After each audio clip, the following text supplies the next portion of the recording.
Muy buenos días, tengan todos ustedes acá en la República, hoy junto a don Rafael Luna, él es socio de la firma Consortium Legal.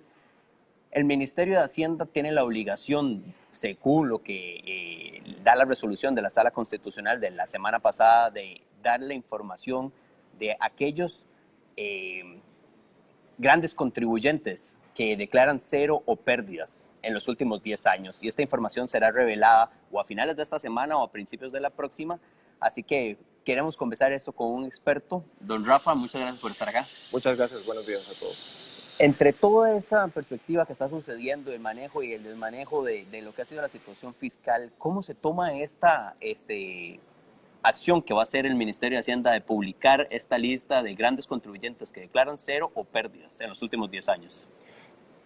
Mire, mi opinión es que esta medida parece dar a entender que una empresa que ha declarado pérdidas es un evasor fiscal y lo que busca es sacarla a la palestra pública y exponerla a fin, una de dos, o de que de ahora en adelante empiece a cumplir mejor sus obligaciones fiscales o que se haga algún tipo de investigación sobre la situación de por qué ha estado reflejando esta situación fiscal.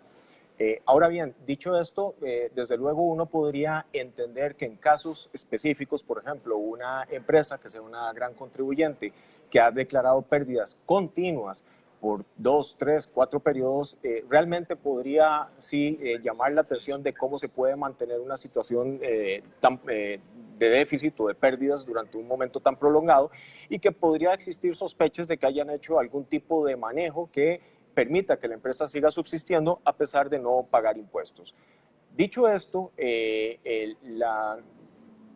lo que está diciendo la Sala Cuarta es que es en un periodo de 10 años y en esto sí yo creo que hay que tener cuidado. Claro. En un periodo tan amplio como 10 años, a mí me parece que no tendría nada de extraordinario que una empresa en 1 o en 2 años pudiera haber declarado algún tipo de pérdida y eso no significa de ninguna forma que se la pueda calificar de una empresa de evasora fiscal.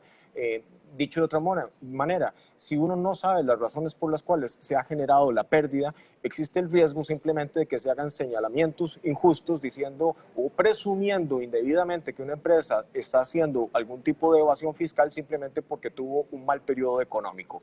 Les voy a poner un ejemplo. En un periodo, digamos, en el que se dé una alta devaluación del colón con respecto al dólar, es altamente probable que las empresas que estén muy apalancadas, y eso es posiblemente lo que va a suceder en este año, simplemente por un efecto de diferencial cambiario, la empresa pueda declarar pérdidas. Después hay ciertos ramos de la industria que son más proclives a generar pérdidas, no, como decía, en casos en que ya sean consecutivos y durante varios años, pero por ejemplo en todo el sector agrícola y en el sector industrial es relativamente normal que se puedan dar una situación de pérdidas y eso de ninguna forma indica que la empresa sea una evasora fiscal.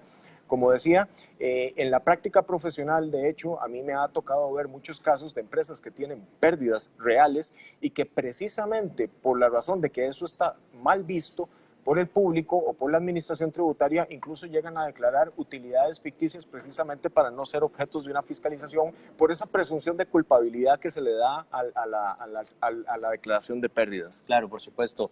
Don Rafael, podría uno también tomar en cuenta de que, bueno, toda esta información la tiene la administración tributaria ahí a la mano, tienen ellos toda la potestad de, sabiendo toda esta información, conociendo además la lista de grandes contribuyentes ellos mismos. ¿Cuál es el accionar de hacerlo público realmente? Si ellos tienen toda la potestad, ahí la tienen en los últimos 10, 20, 30 años a su merced para, hacer para accionar lo que ellos quieran, cualquiera pensaría que entre grandes contribuyentes, al ver algún número en rojo que encuentren, accionarían obviamente sus fiscalizaciones, llegarían a hacer las acciones que podrían realizar post entrega de este tipo de informaciones. ¿Qué logística le ve usted a esto? Sí, bueno, eso que está preguntando es tal vez lo más fundamental del asunto. ¿En qué sentido? Primero que todo, desde el punto de vista estrictamente legal, la publicación de las empresas que en alguno de periodo durante 10 años haya presentado pérdidas no cambia en absoluto la situación legal de la empresa. Es decir, ¿por qué? Porque no se está afectando ni el periodo de prescripción, es decir, el periodo durante el cual tributación puede fiscalizarlas, ni está afectando de ninguna forma las potestades de fiscalización propiamente dichas de la administración tributaria. En Costa Rica, el periodo de prescripción ordinario es de 4 años y existen algunos supuestos especiales en los cuales puede extenderse hasta 10, pero si se publica información de 10 años, yo daría por descontado que, por ejemplo, ya 6 años de eso ni siquiera son fiscalizables. Pero el otro punto está en que los que sí sean fiscalizables es el punto como lo mencionaba usted. Eh, el hecho es que se publique esa información no significa que la administración no la haya tenido siempre. Más bien, yo lo que lo que me preguntaría es si de verdad la situación de pérdidas de una empresa realmente resultaba sospechosa, ¿dónde ha estado tributación fiscalizándolas? Porque ellos son los que han tenido la información de primera mano. Claro. Y si la empresa realmente presentaba alguna situación sospechosa, lo que habría que preguntarle a tributación es por qué no hizo nada con esas empresas teniendo absolutamente todas las potestades para hacerlas. Recordemos que los grandes contribuyentes nacionales tienen incluso hasta asignado un gestor tributario por parte de la administración tributaria, es decir, un funcionario específico que está básicamente viendo lo que hacen todos los días. Y además, el hecho de ser gran contribuyente los pone en una situación en que en el reglamento de criterios objetivos de selección los ponen a los grandes contribuyentes. Es decir, con solamente el hecho de que una empresa sea gran contribuyente, faculta a la administración a que la pueda fiscalizar todos los años. Con lo cual, llama la atención de que desde el punto de vista de la administración tributaria esto mejore la transparencia en las fiscalizaciones, cuando en realidad ellos, con o sin publicidad de este número de empresas, ellos deberían de actuar de facto y de oficio, sin que se publiquen o aún publicándolas. Perfecto, estamos acá con don Rafael Luna, él es socio de la firma Consortium Legal, experto en todo el tema de impuestos. Don Rafa, conociendo todo este tipo de informaciones que hay, ¿qué otras acciones realmente serían que valen la pena realizar? Que Hacienda diga o que la tributación diga, vamos a hacer este tipo de acciones para que realmente haya más transparencia, para que realmente existan más movimientos y que la gente realmente se dé cuenta quiénes son los que pagan impuestos en este país y, por supuesto, quiénes no están pagando impuestos en este país. Eso es también muy importante porque se ha venido creando o gestando la idea de que los grandes contribuyentes, la lista de grandes contribuyentes son los grandes evasores del país. Eso, de acuerdo con los números de la propia Hacienda a julio del 2018, se demuestra que es absolutamente falso, por varias razones. La primera razón es que, según los datos del Ministerio de Hacienda, solamente 350 empresas del país contribuyen en un 70% de la recaudación. Lo que significa es que el resto de miles de contribuyentes que existen en el país apenas ponen una tercera parte de esa contribución. Y eso obviamente, si uno lo analiza numéricamente, lo que significa básicamente es que realmente la defraudación fiscal no está en las grandes empresas, sino en las pequeñas y en las medianas. Les voy a poner un ejemplo. Si ustedes van a un supermercado, jamás verán que un cajero les diga, señor, ¿lo quiere con o sin factura? Ese tipo de conductas que son evasivas fiscalmente se dan en las empresas pequeñas y en las medianas, nunca en las grandes. Recordemos que los grandes contribuyentes están fiscalizados por todos lados. Están fiscalizados porque tienen un gestor tributario permanentemente asignado. Tienen que presentar estados financieros auditados en el momento en que se los pidan. Tienen que presentar información de precios de transferencia. Tienen que presentar el formulario AMPO más el resto de formularios informativos. Con lo cual son las empresas más fiscalizadas del país y por lo tanto tienen más cuidado en ese tipo de cosas. Pero ¿qué es lo que pasa? Que como las auditorías normalmente se dirigen hacia este tipo de empresas, ¿qué es lo que pasa? Que hay una sensación de impunidad entre las pequeñas y las medianas empresas porque las fiscalizan con muy poca frecuencia. Y ahí es donde precisamente, según los datos propios del Ministerio de Hacienda, es donde se dan las evasiones fiscales. Otra cosa más, según el Ministerio de Hacienda, también en Costa Rica el 45% de la economía es economía informal. Es decir, prácticamente tenemos a la mitad del país evadiendo impuestos y no son las grandes empresas. Pero, por ejemplo, uno se pregunta por qué, digamos, el contrabando le ha costado tanto al Ministerio de Hacienda y a la Dirección General de Aduanas en poner un sistema moderno de escáneres digitales para escanear todos los productos que vienen en los containers, que es la mayor parte de las importaciones del país. Entonces, a mí lo que me preocupa de la medida es, ok, si contribuye en algo a que realmente se frene el fenómeno de la evasión, yo estaría completamente de acuerdo si se evidencia alguna empresa que ha estado haciendo algo. Pero como digo, eso ya tributación lo sabía desde antes de publicarlo. Y me parece que se están señalando en las direcciones correctas cuando en realidad el problema de la evasión fiscal en este país está en el contrabando, en la evasión fiscal y en las pymes y en las microempresas. ¿Como quiénes? Como yo, los profesionales liberales en los cuales existe un altísimo índice de evasión fiscal. Perfecto. Don Rafael, conociendo, digamos, su experiencia, ¿qué cree usted que podría hacer Hacienda se ha hablado mucho tiempo, por ejemplo, de un censo tributario, se ha hablado de ahora con todo el tema este de la ATV, ¿verdad? De la Administración Tributaria Virtual, conocer de antemano todas esas informaciones, poder llegar más a esa informalidad. ¿Qué otras cosas se pueden hacer? ¿Qué está haciendo bien? ¿Qué está haciendo mal? ¿Qué otras cosas desarrollaría? Sí, eso es importante. Por ejemplo, yo reconozco que la medida de la factura digital sí es una medida muy importante para frenar el abuso tributario y la evasión fiscal, y que además también está muy dirigida, no, ahí sí no a las grandes empresas, sino precisamente a las pymes, a las pequeñas, a las medianas, a las micro y a los profesionales liberales. Les voy a dar un ejemplo. Desde el momento en que existe factura digital, un profesional liberal como yo va a registrar unos ingresos y va a registrar unos gastos. Como a mí es difícil que me fiscalicen, aunque ya ha ocurrido, como es difícil que me fiscalicen porque somos miles de personas las que estamos en esa categoría, entonces los profesionales, digamos, fácilmente pueden declarar que ingresé 100 y gasté 99. Pero como esos 99 ahora tienen que estar prácticamente reflejados en un 100% por las facturas digitales, ya no va a ser tan fácil decir que gasté 99 cuando la información de facturas que me han hecho a mí otras personas dice que nada más fueron 10 y no 90 o 99. Entonces, el tema de la factura digital me parece que es una medida interesante, ha tenido problemas de implementación, pero va en la dirección correcta.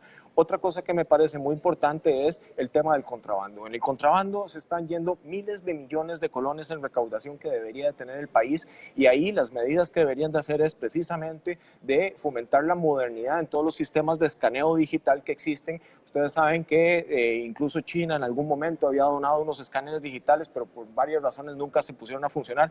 Eso no es tan difícil y es una inversión que se paga sobradamente 100 o 200 veces lo que cuesta un escáner con lo que puede evitar en evasión fiscal. Por supuesto. Estamos acá con don Rafael Luna de la firma Consortium Legal, hablando sobre todos estos temas tributarios, acciones que van pasando. Don Rafa, si gusta cambiemos un poco el tema, vayámonos a algo que es central y también tiene que ver con temas tributarios.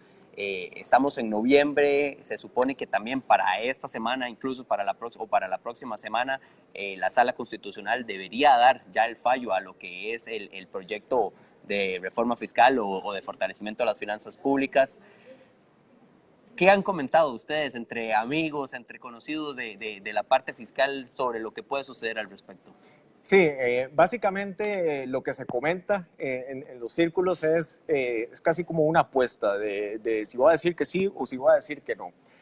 La mayoría nos encontramos ahí en un 50-50, hay unos que dicen que un 51-49, otros que un 49-51, depende de muchas variables. Recordemos que ahí existen 3 consultas que se han presentado, aparentemente una de ellas no cumplió con los requisitos porque habían diputados repetidos y se presentó extemporánea, con lo cual en principio sobrevivirían 2.